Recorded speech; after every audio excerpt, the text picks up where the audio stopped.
आज में देखने वाले हैं नया अंदाज तो इसलिए कह सकते हैं क्योंकि हमने शायद अभी तक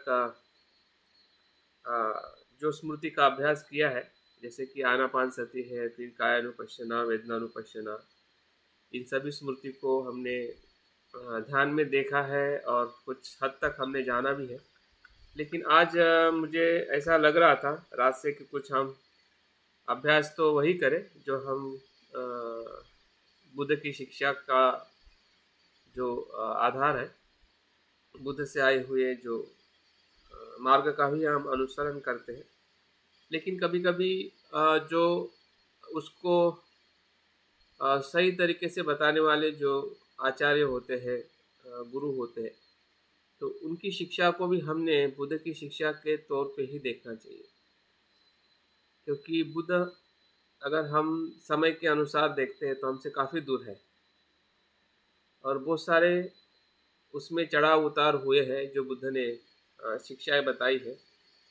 और हमारी भाषा में या हमें समझ में आए और आज के परिप्रेक्ष्य में उसका अर्थघटन करने वाले जो हमारे पास के आचार्य, गुरु और मित्र होते हैं, जिसे हम कल्याण मित्र के तौर पे देखते हैं, तो उनके द्वारा अध्ययन करके जो बातें बताई जाती है और विशेषता आज के परिप्रेक्ष्य में जो हम लोग जी रहे हैं या आज के स्थिति में हम धम्म को समझना चाहते हैं, तो उनके लिए उनके शब्द बहुत ही महत्वपूर्ण होते हैं। और इसलिए बुद्ध के समय इतना प्रचलन नहीं था गुरु को महत्व देने का।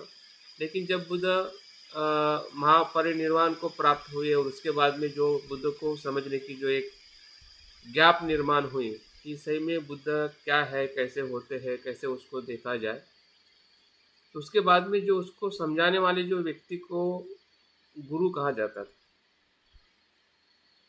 और गुरु का जो दर्जा जो है, जिस प्रकार से अन्य धर्म में भी है, लेकिन बौद्ध धर्म में एक विशेष प्रकार का है।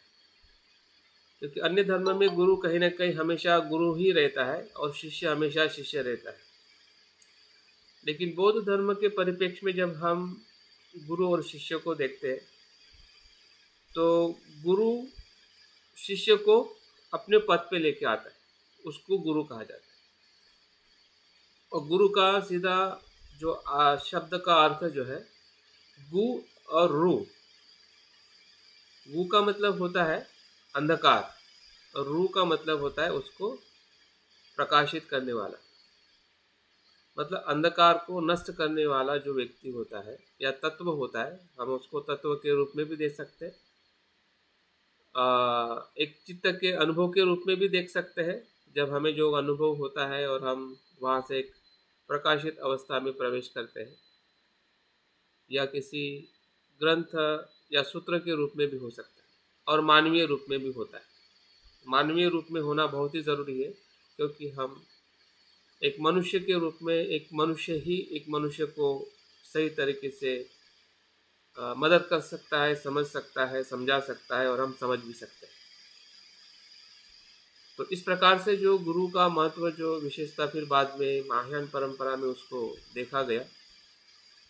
तो बुद्ध के बाद में या बुद्ध के साथ में अगर किसी का स्तर है तो वो गुरु है। गुरु के माध्यम से ही बुद्ध को देखा जा सकता है या बुद्ध की शिक्षा को समझा जा सकता है।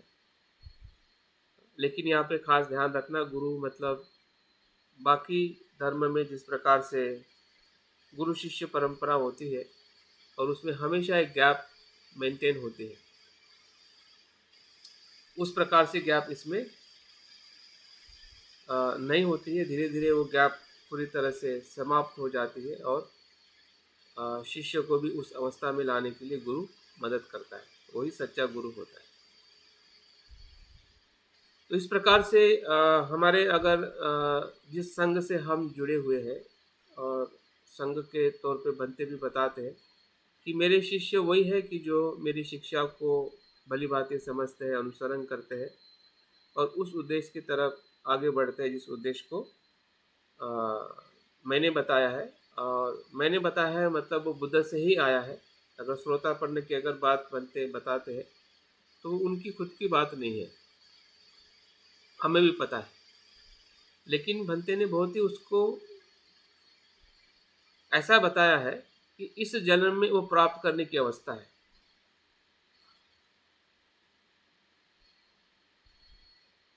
और वो प्राप्त करने का मतलब यही है कि उसके बाद आपको या किसी को भी संसार रोक नहीं सकता है निर्वाण और बुद्धत्व प्राप्त करने से। उसका नाम श्रोतापन।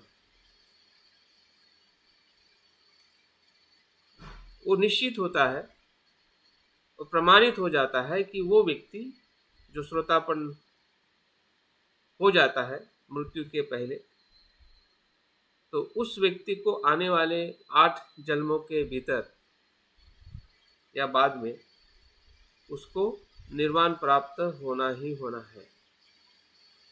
वो अटल है, वो एक क्या निर्धारित सत्य है जो बुद्ध की धम्म से या बुद्ध की शिक्षा से जो चित्त की जो अवस्थाओं का जो वर्णन किया है, उसका अस्तित्व, उसके परिणाम को बुद्ध ने जैसा देखा है उनके दृष्टि से, जिसे हम वैज्ञानिक रूप में जो वैज्ञानिक कहता है, और वही उस अस्तित्व का सत्य स्वरूप होता है। उसी प्रकार से बुद्ध ने भी जो अस्तित्व को विशेषता गहरा तत्व जो है जीवन का, जिसे हम धर्म कहते हैं या सत्य कहते हैं, उसको भली भांति देखा है, समझा है और कहा है।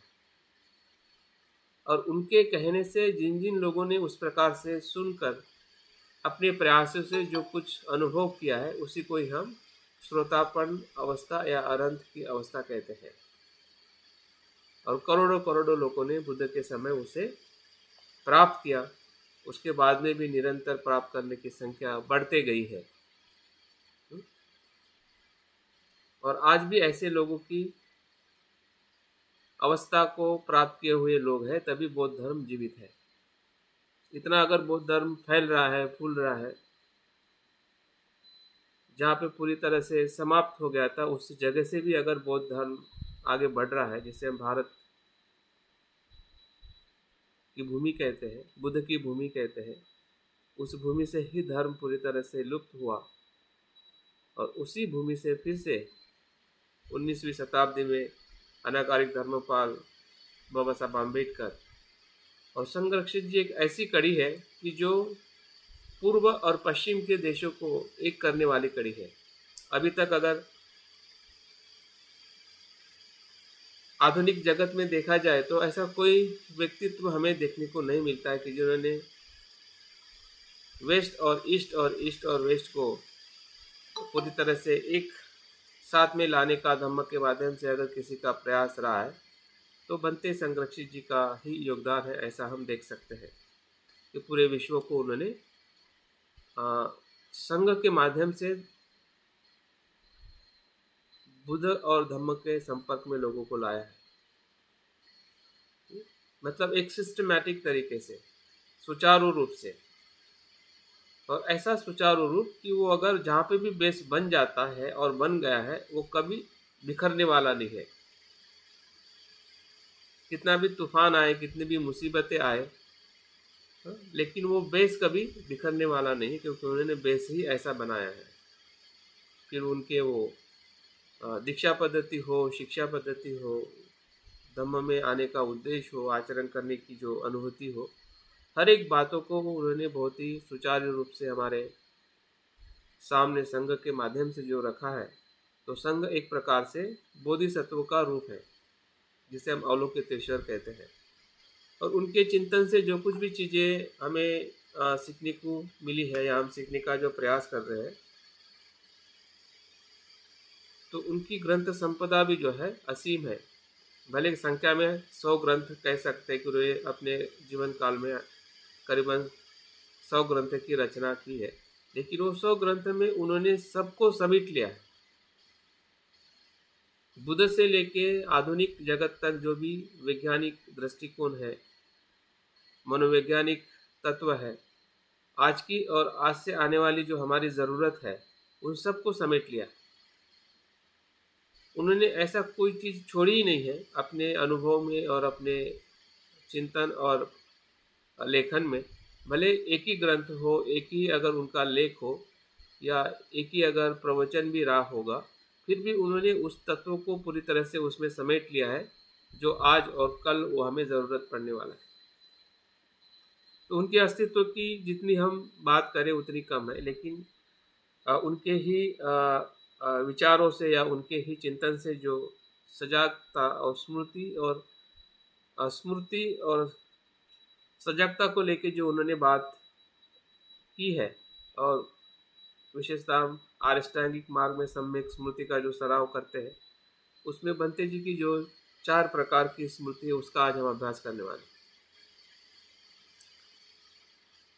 उसका हमने अभ्यास तो किया है शब्दों में या चर्चा में कि वो 4 प्रकार की स्मृति क्या है, और उसको हम जानते भी हैं, लेकिन आज ध्यान के माध्यम से उसको करीब जाने का प्रयास करेंगे। और मुझे लगता है कि ये मेरा भी पहला ही प्रयास है। वैसे मैं बंते जी की इस सजगता को काफ़ी मैंने महसूस किया है जब मैं सतीपट्ठान ध्यान करने के लिए गया था, और सतीपट्ठान में जो बुद्ध के शिक्षा का 4 प्रकार की जो सती है, कायानुपश्यना, वेदनानुपश्यना, चित्तानु और धम्मानुपश्यना, उसका बेस बनाते हुए बंते ने ये जो 4 प्रकार की जो स्मृति बताई है, ये बहुत ही गहरी और उसी ही निर्देशन से है जो बुद्ध ने स्मृतियाँ बताई है। लेकिन इसमें बंते की जो खोज है वो बहुत विशेष, और क्या कहते हैं कि आज के परिप्रेक्ष्य में भी बंते ने इसमें बातें की है। जो बुद्ध की वो 4 स्मृतियाँ हमें ज़रूर विपස්සना और निर्वाण की तरफ ले जाने के लिए हमें मदद रूप होती है, लेकिन भंते जी की जो 4 प्रकार की स्मृतियाँ निर्वाण के साथ साथ हमें बहुत कुछ और जो पहलू हमारे जीवन के छूटे हैं या उससे हम अवगत नहीं है, उस स्मृति के बारे में भी भंते इसमें बात करते हैं। और इसलिए हमारे लिए भंते की जो शिक्षा के अनुसार जो स्मृति है, सजगता है, वो हमारे लिए बहुत महत्व की है, क्योंकि उसमें बुद्ध की शिक्षा भी समाविष्ट हो जाती है, और साथ साथ में जो आज के परिप्रेक्ष्य में जो कुछ सजगता हमारी छूटी हुई है या जिसके बारे में हम अभी अजान हैं, तो भंते के इस शिक्षा से हमें उसके साथ में जुड़ने का एक अच्छा मौका मिल सकता है, या हम उससे जुड़कर आज के परिप्रेक्ष्य में भी सजगता को हम देख सकते हैं। तो मैं ज़्यादा उसको न बताते हुए हम डायरेक्ट ध्यान में ही उसका अनुभव करने वाले हैं, क्योंकि हम सभी को 4 प्रकार की जो स्मृति है उसको मैं संक्षिप्त में बताना चाहूँगा कि वो क्या है। हम सबको पता है वैसे। तो ध्यान में हम क्या करने वाले हैं, 4 स्तर में हम ध्यान करने वाले हैं। पहले स्तर में हम बंते संगरक्षित जी ने जो वस्तु मात्रा की जो स्मृति बताई है उसका चिंतन और उसकी सजगता को ध्यान में रखते हुए कुछ 5-10 मिनट का सराव हम करेंगे कि वस्तु मात्रा की स्मृति क्या है, और यही बंते की सबसे एक भौतिक और नैसर्गिक जगत के साथ में कैसा हमारा संबंध होता है। संबंध तो वैसा है क्योंकि हम उसी में जी रहे हैं।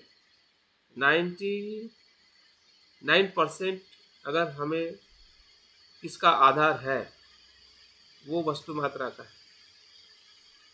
हमारा शरीर, हमारा जो इंद्रिय है वो हमेशा वस्तु मात्रा के साथ में जुड़े हुए हैं, जिसे हम प्रकृति कहते हैं, निसर्ग कहते हैं, या वस्तुओं से जो कुछ भी हम ले रहे हैं और जी रहे हैं वो सब कुछ वस्तु मात्रा है, जिसे हम भौतिक जगत कहते हैं। तो भौतिक जगत में हमें उतनी ही जागृति जितनी हमें आंखों से दिखती है, लेकिन वो जागृति इंद्रिय जन्य जागृति है। हम आध्यात्मिक जागृति की बात कर रहे हैं। जागृति जो है अलग अलग स्तर की है। इंद्रिय जन्य तो हमें वस्तु मात्रा की जागृति है, लेकिन आध्यात्मिक स्तर पर वो जागृति नहीं है। यहाँ पे हमें आध्यात्मिक स्तर की जागृति को महसूस करना है कि वो सही में वो क्या है और कैसे उस वस्तु के साथ हमारा संबंध है, और उस संबंध को हमने कैसे जागृति से देखे या पूर्वग्रह से देखे। जिसके बारे में हमें वस्तुओं के बारे में पता है, क्या उस पूर्वग्रह में देखें जो हमारे पास में ज्ञान है या बुद्धि है, या जागृति से देखें। जागृति से देखना एक अलग अनुभव है, और जो हमारे पास में बुद्धि है उसको जानने की, जिसके बारे में हम अपने विचारों में उसको संग्रहित करके हुए हैं, उससे देखना वो एक अलग अनुभव है। तो उस प्रकार से हमें अपने अनुभव को महसूस करना है और जागृति के साथ आगे बढ़ना है। दूसरे स्तर में हम स्वयं के प्रति जागृति का सराव करेंगे। वो थोड़ा लंबा हो सकता है, क्योंकि उसमें शरीर के प्रति भी 3 स्तर पे हम जागृति का सराव करेंगे स्वयं के प्रति, जिसमें शरीर के प्रति जागृति है, विचारों के प्रति है और भावनाओं के प्रति। और इसमें वो बुद्ध की जो कायानुपश्यना, वेदनानुपश्यना और चित्तानुपश्यना इसमें आ जाती है। अगर हम बुद्ध के 4 प्रकार की जो स्मृति में से 3 प्रकार की स्मृति स्वयं की स्मृति में आ जाती है, अगर हमें अनुभव यहाँ पे कैसे होता है, अगर ऐसा संभ्रम है या स्पष्ट है, तो यहाँ पे हमें स्पष्ट हो जाना चाहिए कि बुद्ध की जो विपස්සना है या उनकी जो स्मृति के बारे में जो अनुभव है, बनते ने इसमें वैसे के वैसे ही इसमें लिया हुआ है। तीसरी जो स्मृति जो है वो औरों के प्रति स्मृति है। मुझे लगता है कि ये स्मृति आज हमारे लिए बहुत ज़रूरी है। औरों के प्रति मतलब अन्य लोगों के प्रति, जो आपके आसपास में जो लोग हैं या जीव मात्र है, ये करुणा का एस्पेक्ट है। उसको हम कैसे देखते हैं? क्या एक वस्तु के रूप में देखते हैं, या एक मर्यादित सोच के रूप में देखते हैं, या हम जागृति से देखते हैं? तो ये जागृति का एक प्रकार से ऐसा एक्सप्लेनेशन है जिसे हम मैत्री और करुणा के साथ सजगता हम इसके भीतर अनुभव करने के लिए बनते यहाँ पे बताते हैं कि औरों को हम कैसे देखते हैं, एक मनुष्य रूप में देखते हैं या किसी उसके पद के रूप में देखते हैं। फिर वो पद कुछ भी हो सकता है, जिसे हम माता पिता कहते हैं, स्त्री पुरुष कहते हैं, पति पत्नी कहते हैं, बच्चे कहते हैं, या जो भी हमारे जो रिलेशन के जो शब्द है, कोई भी जो पद है, पारिवारिक हो या फिर समाज में जो हमें पद मिलता है, उस पद में देखते हैं या एक मनुष्य रूप में देखते हैं।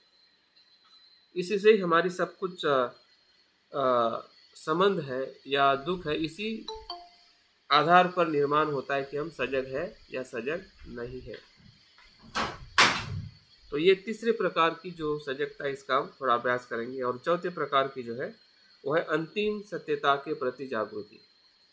ये बुद्ध की जो चौथे प्रकार की स्मृति है, जिसे हम धम्मानुपश्यना कहते हैं, जिसमें संसार और निर्वाण दोनों सत्य को देखने के लिए बुद्ध उसमें बताते हैं, जिसमें अष्टांगिक मार्ग भी आ जाता है, सप्तबोधायन भी आ जाते हैं और पंचस्कंद भी आ जाता है।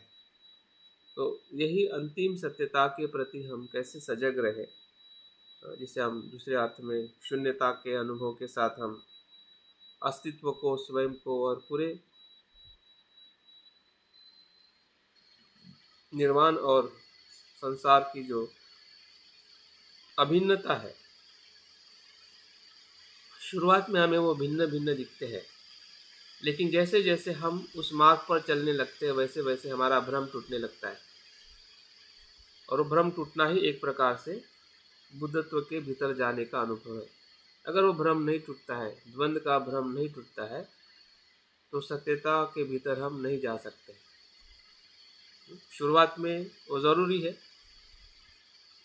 उस भेद के साथ में देखना, लेकिन जैसे जैसे हम परिपक्व होने लगते हैं, हमें बातें समझ में आने लगती है कि हाँ, ये अलग है लेकिन वो अभिन्न है। एक ही साथ में दो चीज़ें समझ में आने लगती है, भिन्न भी है और अभिन्न भी है। तो भिन्न क्यों है और अभिन्न क्यों है? क्योंकि दोनों के भी जो आंतरिक जो स्वभाव गुण धर्म है वो एक समान है, इसलिए वो अभिन्न है। और भिन्न इसलिए है कि दोनों में कुछ तो भी अभाव है। निर्वाण में संसार का अभाव है और संसार में निर्वाण का अभाव है। यहाँ पे दुख है, वहाँ पे सुख है। तो इस प्रकार से उसकी जो अवस्था के साथ हम उसको अलग अलग देखते हैं, लेकिन धर्म के स्वरूप में वो अभिन्न। तो ये जो सत्यता का जो स्वरूप है, भले हमें अभी शब्दों में भी अगर समझ में आता है, तो उसको हम अपने चिंतन और भावना में समझने के लिए हम खुला कर सकते हैं, ताकि हम धीरे धीरे उसके अनुभूति की तरफ जाए। जो अनुभूति बुद्ध से आते हुए हमारे गुरु संगरक्षित जी के माध्यम से हम जो अभ्यास कर रहे हैं, तो निश्चित ही हम बुद्ध के पास में ही जाने वाले हैं। ठीक है, तो सजगता के 4 अर्थ मैंने निकाले हैं, उसको समझ के हम ध्यान की शुरुआत करते हैं कि सजगता, स्मृति, जागृति क्या है। पहला जो अर्थ है जो हमें इसमें अनुभव करना है, सजगता वैसे एक चीज़ से जानी है कि सत्य जो है हम 2-3 प्रकार से समझ सकते हैं।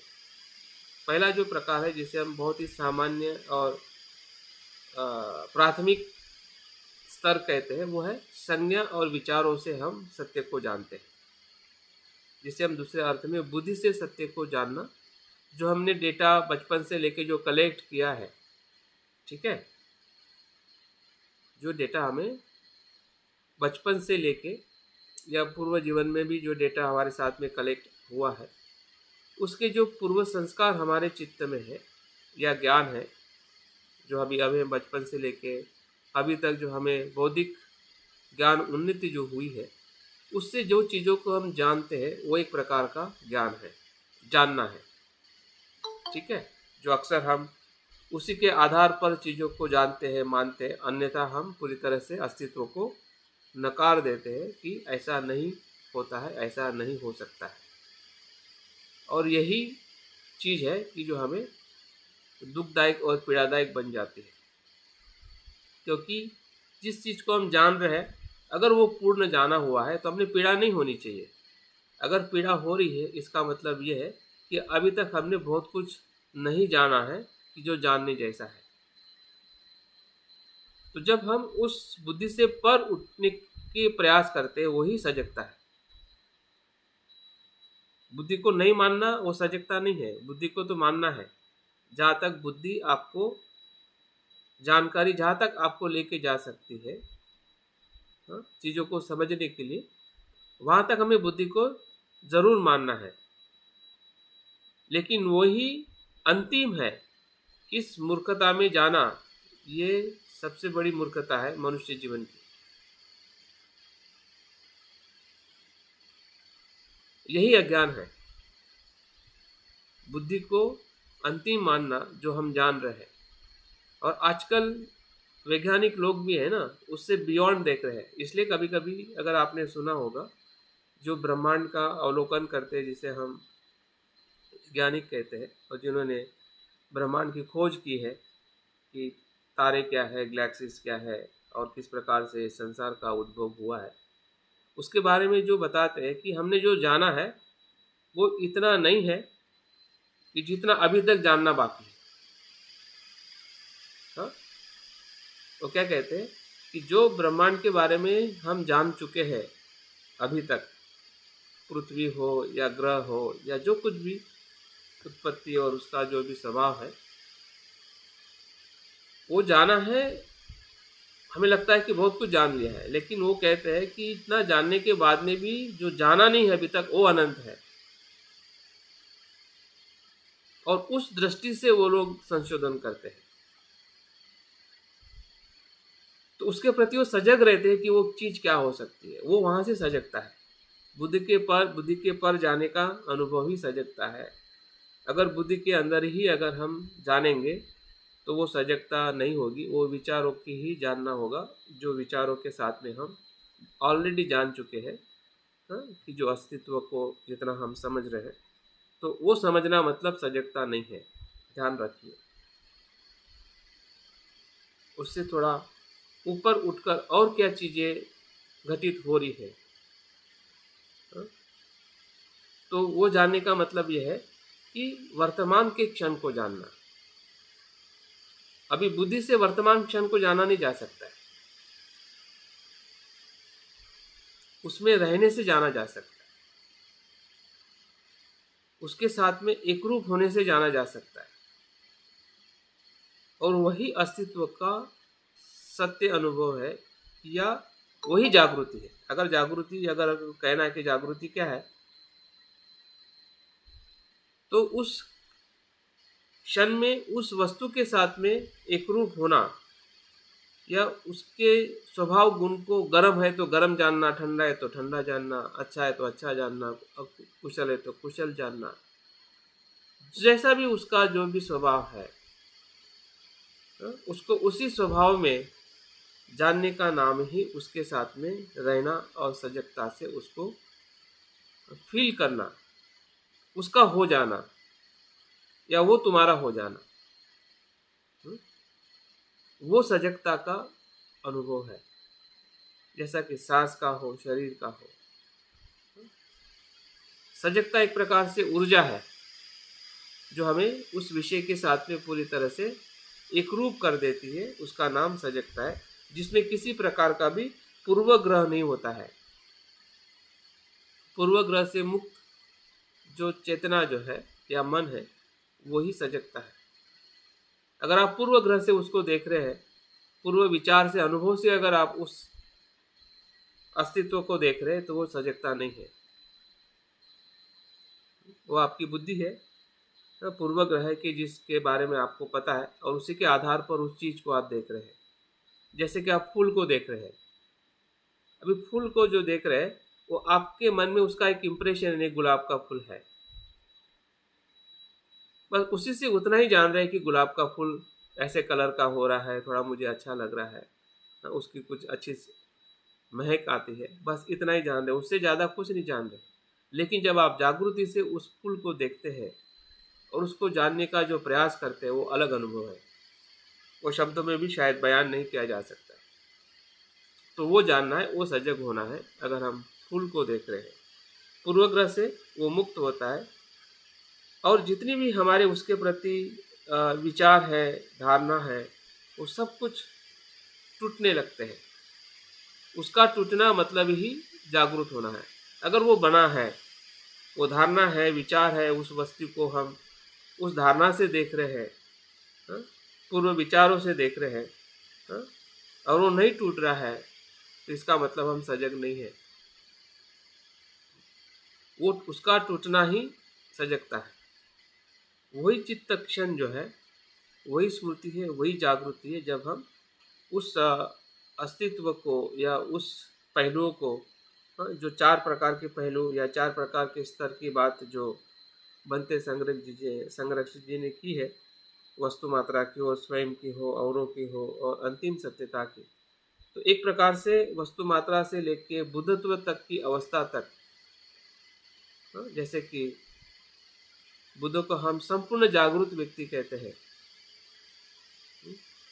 और सामान्य मनुष्य जो है अपूर्ण जागरूक है, अधूरा जागरूक। जागरूक तो है हम, इसलिए मनुष्य है, लेकिन अपूर्ण है, अधूरे है, बिखरे हुए है। और उसी बिखरे हुए जागृति का आधार लेकर हमें जो सही जागृति है, संपूर्ण जागृति, जिसे हम सम्यक जागृति कहते हैं, सम्यक स्मृति कहते हैं, उस अवस्था में आने का प्रयास ही एक प्रकार से बुद्धत्व का मार्ग है। यही बुद्धत्व का मार्ग, जागृति ही बुद्धत्व का मार्ग है। फिर वो बुद्धत्व एक श्रोतापन्न के रूप में या अनंत के रूप में भी आप ले सकते हैं, बोधिसत्व के रूप में भी ले सकते हैं, या उपासक के, उपासिका के रूप में भी ले सकते हैं। इसमें कोई ऐसा बंधन नहीं है कि वो किसी विशिष्ट व्यक्ति और विशिष्ट दर्शन और संप्रदाय के लिए है, वो सभी के लिए खुला है। और इस प्रकार से भंते जी ने जो 4 प्रकार की स्मृति बताई है, तो उसका हम सराव करने जा रहे हैं। तो आप अपने शारीरिक बैठक को ठीक कर लें। यही एक प्रकार से हमारे शरीर के प्रति भी सजगता है कि आप शरीर को कैसे देखते हैं, कैसे जानते हैं,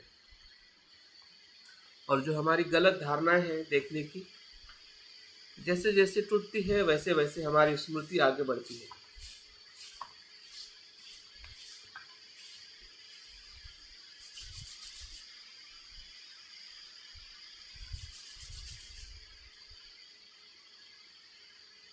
एक बार जो वस्तुएं आपके घर में आसपास में पड़ी हुई है उसको भी आपके ध्यान में देख लीजिए, क्योंकि हमारी जो जागृति जो है वो वस्तु मात्रा के साथ में होने वाली है। तो वस्तु मात्रा में वो सभी चीज़ें हैं जो आपने कपड़े पहने हैं, या कुशन है, चेयर है, पलंग है, सोफा है, या आपकी ज़मीन है, आजू बाजू की जो चीज़ें हैं जो भौतिक रूप में हमारे साथ में घिरी हुई है।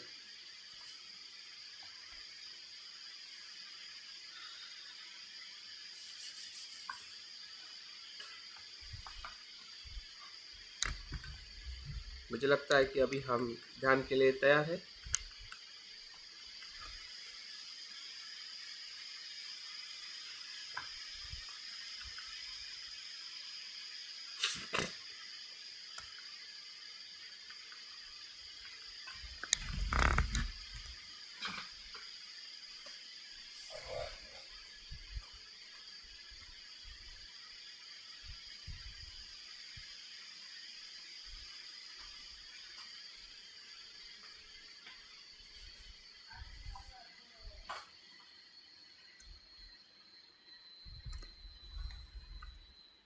और धीरे धीरे आंखें बंद कर लीजिए।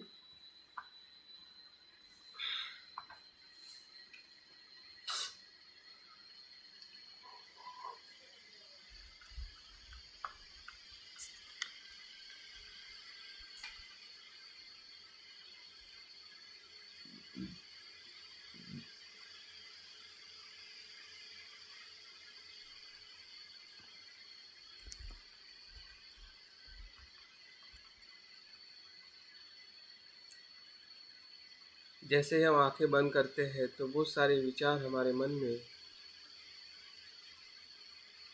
जो कुछ समय के पहले हमारे मन में विचार चल रहे हैं,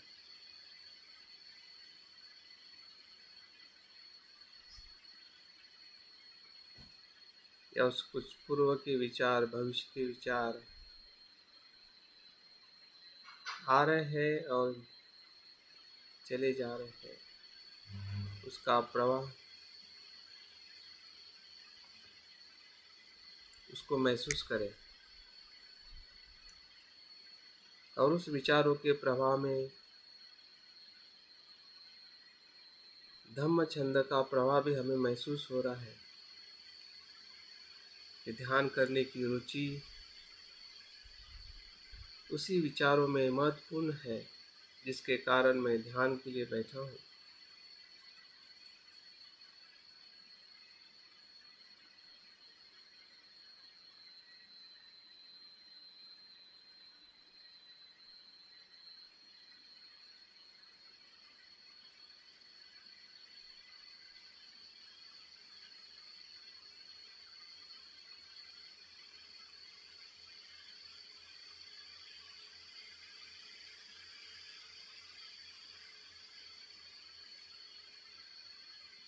इसी धम्म छंद से हमारे मन में श्रद्धा का भाव उत्पन्न होता है।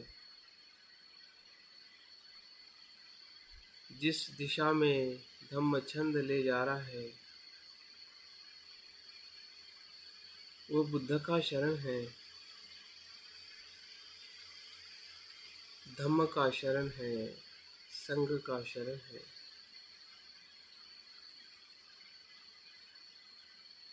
जो सुखदायी है, कल्याणकारी है, दुखों से मुक्त करने का उपाय है।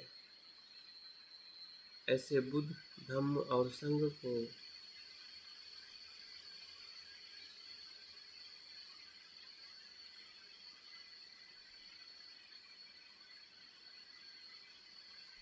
हमारी भावना से प्रतिसाद हम दे रहे हैं।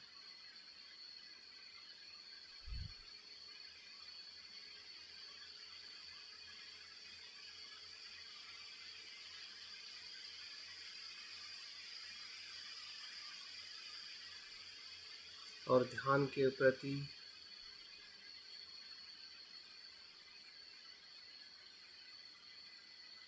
हम संकल्पबद्ध हो रहे हैं कि ये समय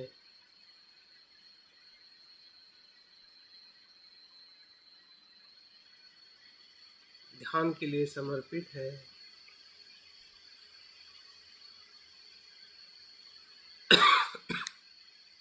भले परिस्थिति कैसी भी अनुकूल हो या प्रतिकूल हो, मैं ध्यान के इस मार्ग में निरंतर प्रयास करूंगा। जैसे बुद्ध ने अधिष्ठान किया था, वैसे ही हम भी अधिष्ठान कर रहे हैं।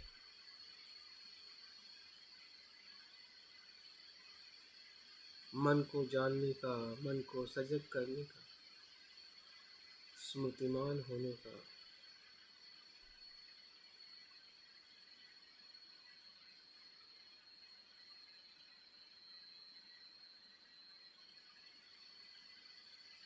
स्वयं को बुद्ध बनाने का। बुद्ध बनाना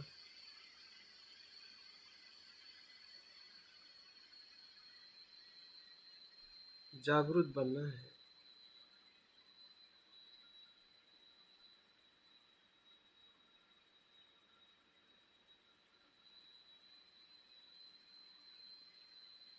क्षण क्षण की जागृति,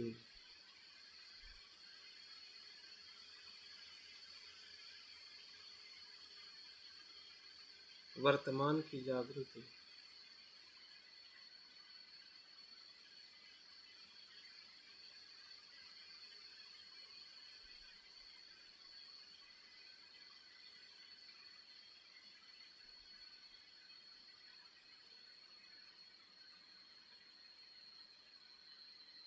अस्तित्व के सत्य धर्म की जागृति।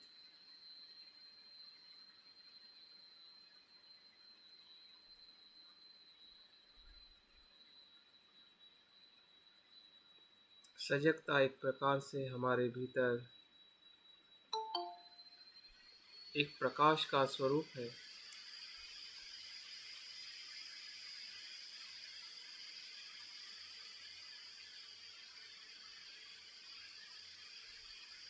जिस प्रकाश में हमें सत्य को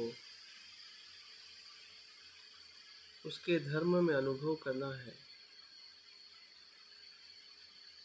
एक रूप होके उसके अस्तित्व में विलीन होकर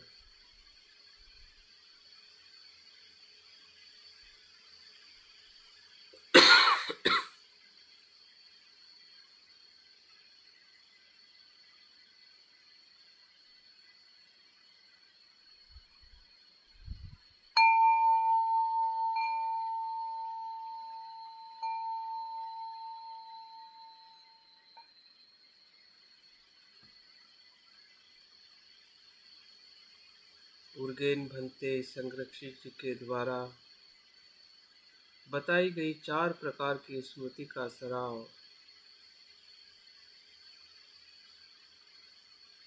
एक एक प्रगति में हम करने जा रहे हैं। प्रथम चरण में वस्तु मात्रा की जागृति, सजगता, स्मृति का सराव करना है।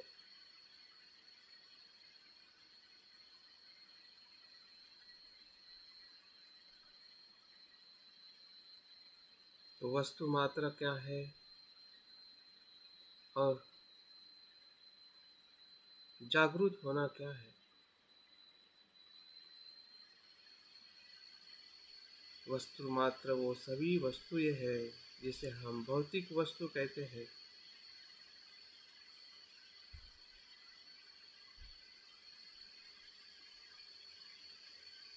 जो निर्जीव है, भौतिक है। उस वस्तुओं को अनुभव करें।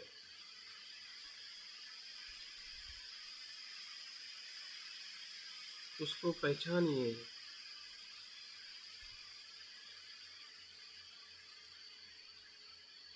धीरे धीरे आसपास की वस्तुओं का अनुभव लीजिए।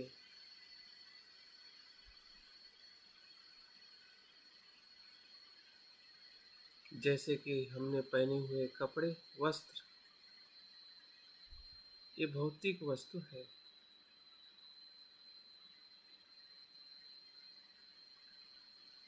जो हमारे शरीर पर हमने परिधान किए हैं, जिस कुशन पर हम बैठे हैं, जिस चेयर या बेड पर बैठे हैं,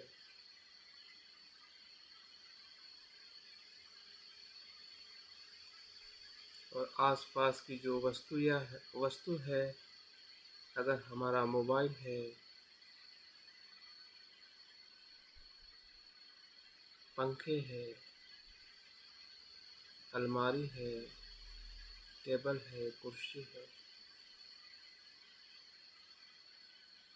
जिस जिस वस्तु पे आपकी नज़र जा रही है,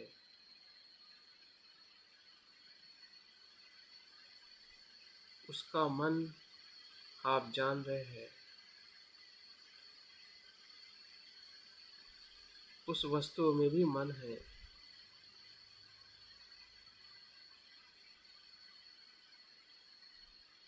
लेकिन उनका मन भौतिक रूप में है।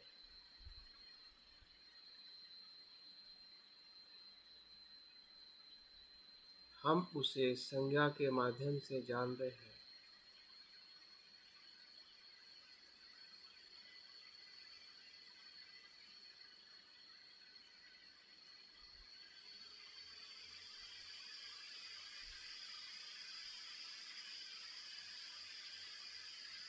धीरे धीरे वस्तुओं को हम विस्तृत रूप में जानने का प्रयास करें। हमारा मकान भी भौतिक वस्तु है।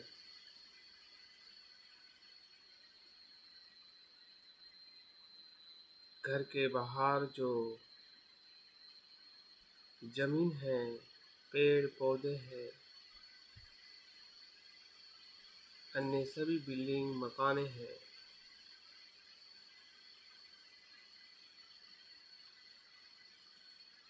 ये फैली हुई सभी जमीन पृथ्वी धातु है। पृथ्वी महाभूत है। जिस ग्रह पर हमारा जीवन है, वो सभी भौतिक है।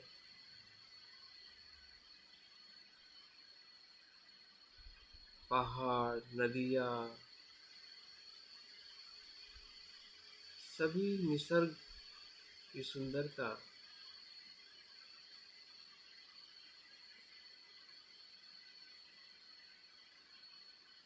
जो हमें संज्ञा से बोध हो रहा है,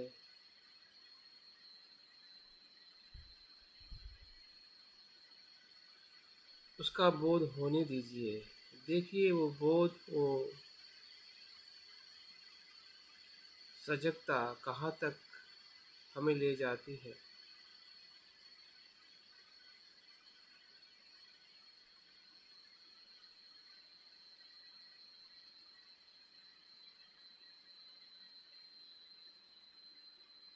पृथ्वी के हर एक दिशाओं में भौतिक वस्तुएं हैं।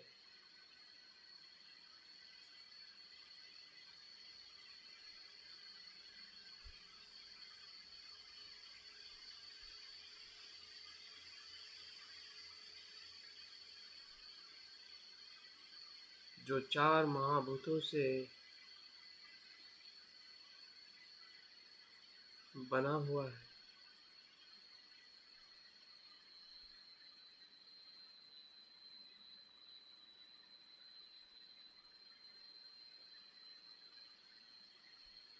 अभी हमारी जागृति संज्ञा से पर जा रही है। नाम से हम जिस वस्तुओं को जानते हैं,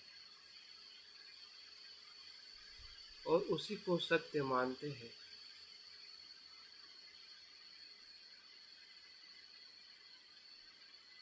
जैसे कि हमारे पहने हुए कपड़े हो, मकान हो, या नैसर्गिक सुंदरता हो,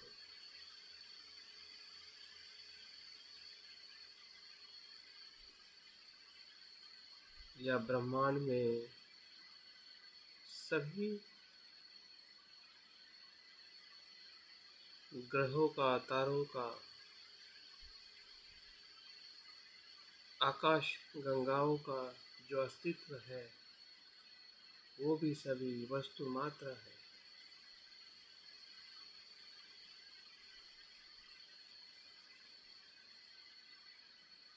उस भौतिक जगत की जो सूक्ष्मता है, जिसे हम क्वांटम कहते हैं, पार्टिकल्स कहते हैं, वहाँ से लेकर आकाश के अनंत अस्तित्व में भौतिक ही भौतिक जगत है।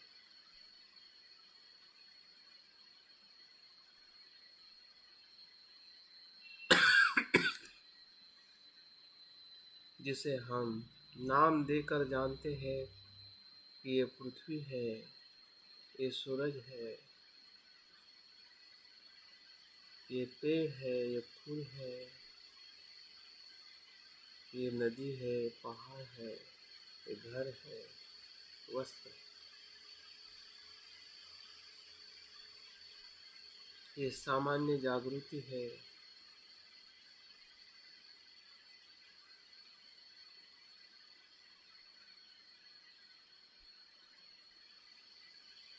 अब इसी वस्तु के भीतर प्रवेश करके उसकी जागृति का अनुभव करें।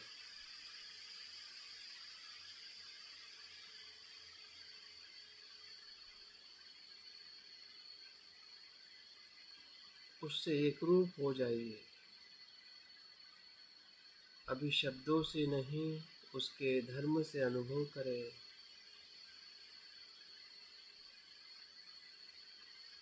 अगर वस्त्र का भी आप अनुभव कर रहे हैं, देखिए वो वस्त्र कितने घटकों से बना हुआ है।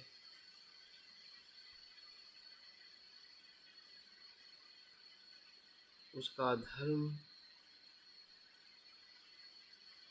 क्या हम जान रहे हैं?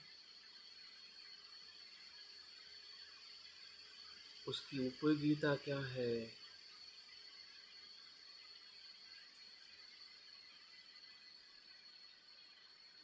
उसको हम कैसे जान रहे हैं कि ये मेरा शर्ट है, ये मेरे कपड़े हैं, ये मैं का जो पूर्वग्रह है। जैसे जैसे हम जागरूक हो रहे हैं, वैसे वैसे वो टूट रहा है।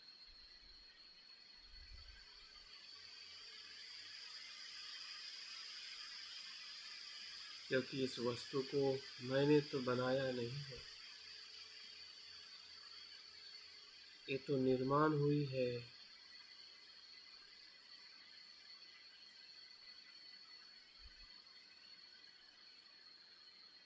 इस भौतिक महाभूतों से।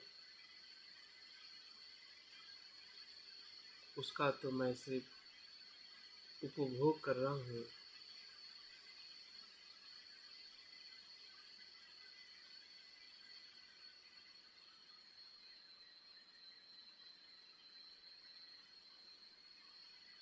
वस्तु मात्रा के प्रति हमारा मैं का भाव है, वो धीरे धीरे टूटते जा रहा है। ये मैं यही पूर्व ग्रह है, जिस पूर्व ग्रह से हम वस्तुओं को देखते हैं और उसी को सत्य मानते हैं। जबकि जागृति उस पूर्व ग्रह से ऊपर उठकर वस्तुओं को देखती है।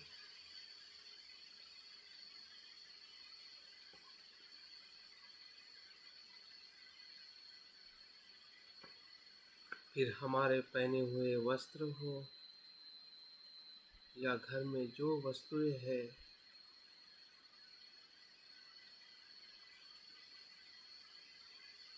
उसके प्रति भी हम स्मृतिमान हो रहे हैं।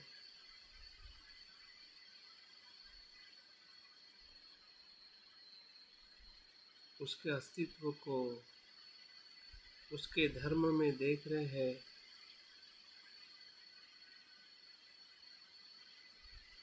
उसके उत्पन्न होने में और उसके लय होने के धर्म में।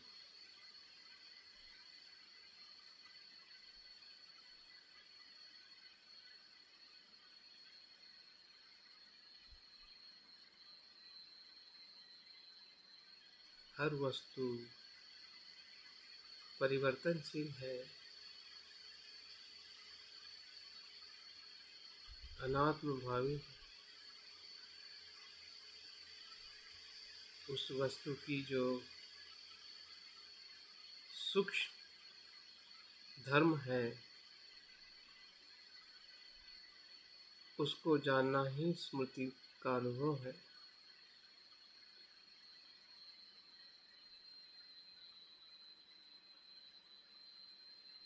जैसे जैसे हम वस्तुओं को वैसा देख रहे हैं, वैसे वैसे वस्तु वहाँ पे होते हुए भी उसके प्रति हमारे पूर्वग्रह बिखरते जा रहा है। उसके प्रति हमारी जो धारणाएं हैं कि ये मैं है, ये मेरा है, उसे हम सिर्फ वस्तु के रूप में देख रहे हैं।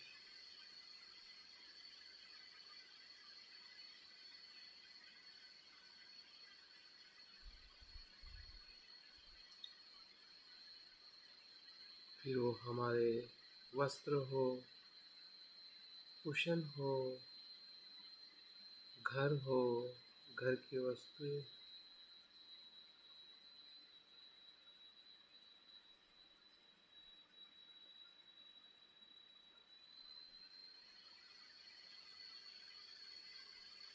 संसार की सभी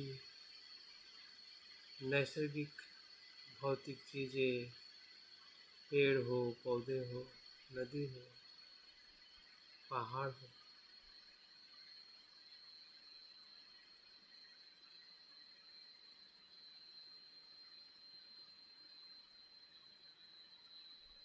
साइंस और टेक्नोलॉजी से बनी हुई वस्तुएं भी इसी स्वभाव धर्म की है।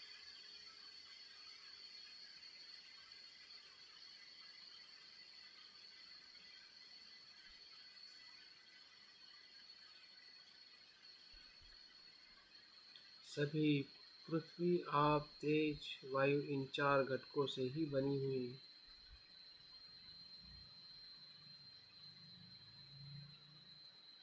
और उत्पन्न होकर लय होने वाले धर्म में ये उत्पन्न होती है और लय होती है।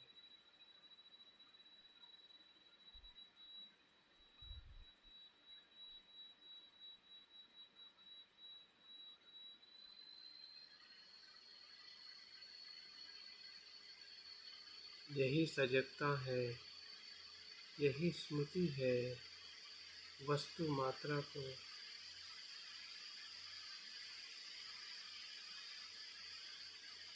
उसके मूल स्वभाव में देखना।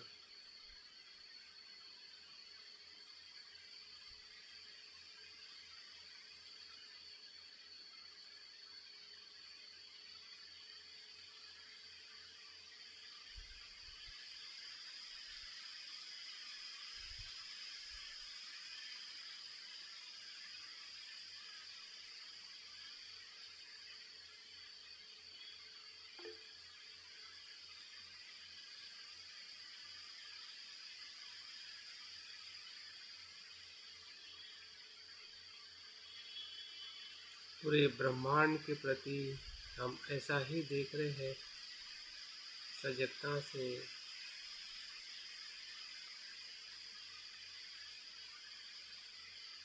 ब्रह्मांड हमारे भीतर है, हम ब्रह्मांड के भीतर हैं।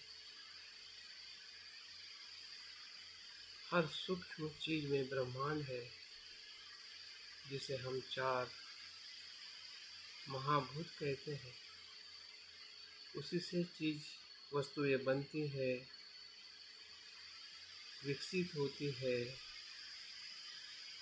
और लय होता है।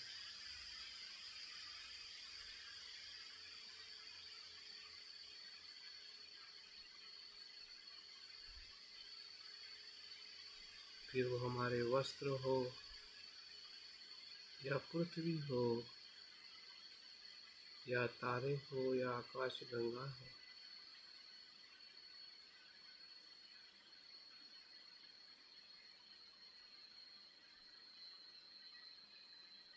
सभी वस्तु मात्रा के प्रति हम सजग हो रहे हैं।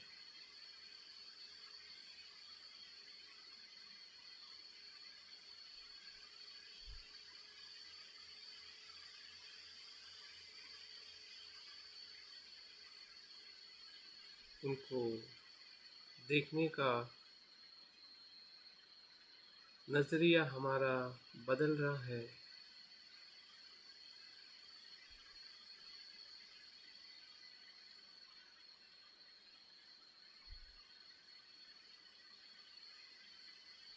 वस्तु मात्रा को उसके अस्तित्व में हम देख रहे हैं कि उसका अस्तित्व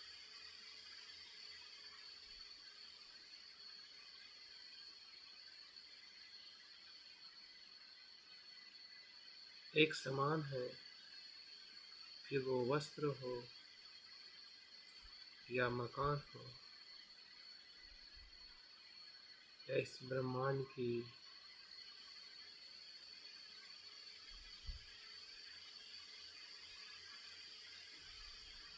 कोई भी अस्तित्व हो,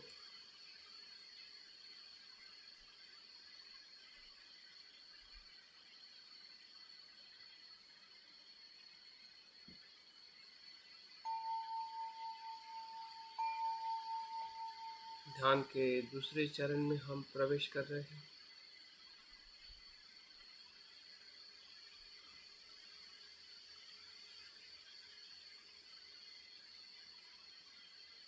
वस्तु मात्रा की जागृति से हमारा मन प्रसन्न और आनंदित हो रहा है।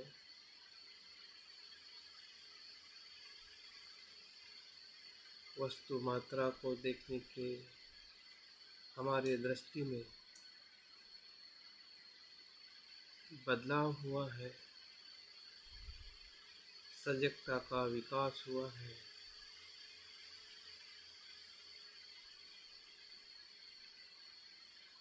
और वही सजगता अभी हम स्वयं के तरफ केंद्रित कर रहे हैं।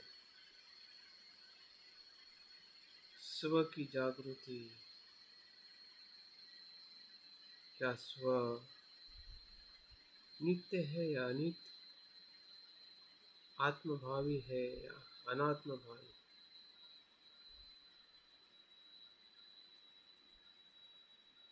तो स्व को 3 स्तर पर हमें अनुभव करना है। शरीर के स्तर पर, विचारों के स्तर पर और हमारे भीतर भावनाओं के स्तर पर।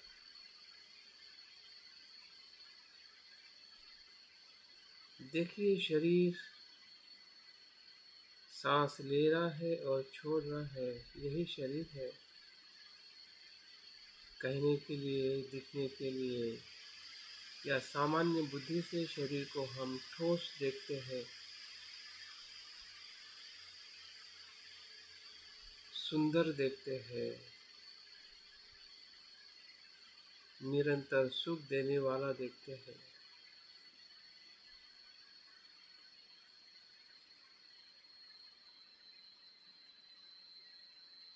यही हमारा भ्रम है, यही हमारे पूर्वग्रह है।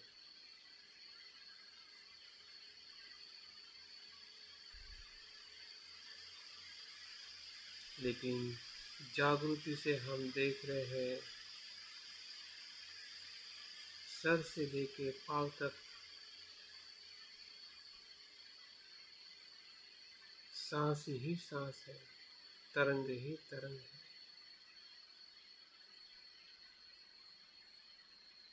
पृथ्वी धातु का तरंग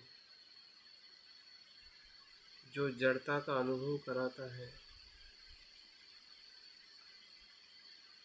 जो हमारे शरीर में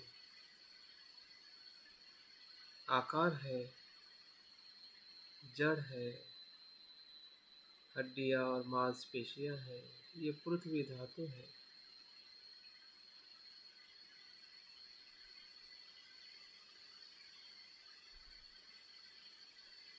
आप धातु के तरंग जो हमारे शरीर में तरलता है, रक्त है,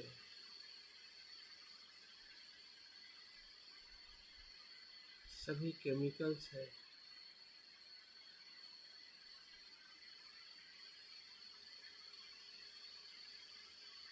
तेज धातु के तरंग जो शरीर में तापमान है, टेम्परेचर है,